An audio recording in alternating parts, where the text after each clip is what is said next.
Can You Ever Forgive Me is a really good film, but it made me feel things I really didn't want to feel. This was released in 2018.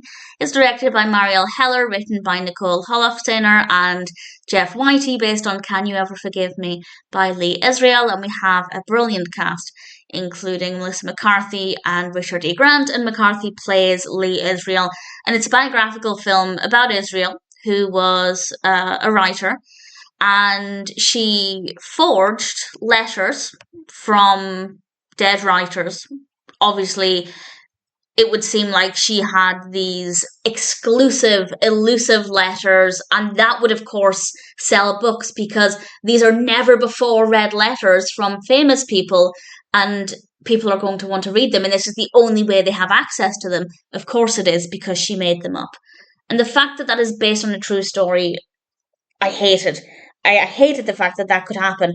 And it did make me question how much publishers will trust their writers and what their writers are saying and how much they're going to fact check things. And obviously it will differ depending on the publishing companies. But the fact that this could even happen, I hate it. I hate it as a concept, but it's so fascinating. And as a film, the story is so compelling.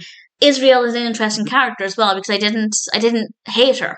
I knew what this was about. I knew the basic premise. I knew I shouldn't like her because of her actions.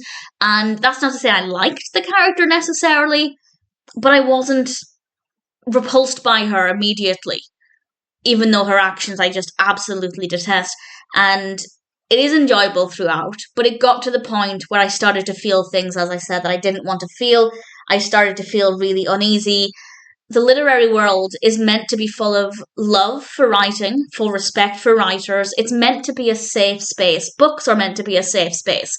And as soon as you start to think about the fact that people do lie and there are some very shady dealings, it's not nice to think about. If you're an avid reader, if you're a book fan, it's not comfortable to think about these things. And of course, the film presents all of these things, and it does in a way that's very effective and very thought-provoking. But while it provides a very strong emotional response, they're not very comfortable emotions. But that's in credit to the film.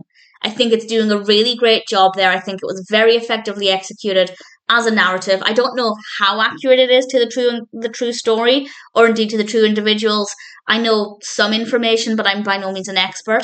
But I do think in general it was a very powerful narrative, and if you are an avid reader, I think you'll find it to be fascinating. There are books, there are so many books. There are so many books in this, gorgeous to look at. But I think you'll also find it to be very frustrating. And if this was a work of fiction, it would feel uncomfortable.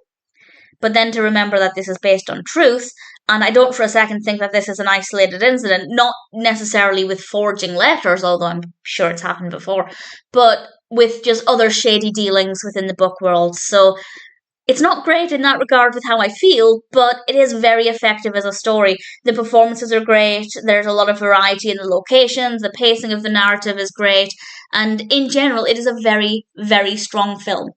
If you are a book fan, if you're an avid reader, if you love the literary world, on the one hand, I very much recommend it. On the other, I'd say it's an incredibly challenging watch because of how effective it is. So proceed with caution, but I thoroughly recommend it. Can You Ever Forgive Me is worth a watch. It's also worth reading about the true story. I have done some reading. As I said, not an expert. I haven't read lots and lots, and I certainly haven't read Can You Ever Forgive Me by Lee Israel, and I most certainly will not be reading it because I don't want to give any money to her. I don't know if she earns proceeds from the autobiography or not, or did. She passed away in 2014, but I don't know if there's an estate there earning money or anything. But anyway, I'm not going to give money to the book regardless. But if you have read it, do let me know how it compares to her words. Does it feel like the same character? I have no idea. But in general, the film itself is powerful, thought-provoking, uncomfortable, very effective, and definitely worth watching.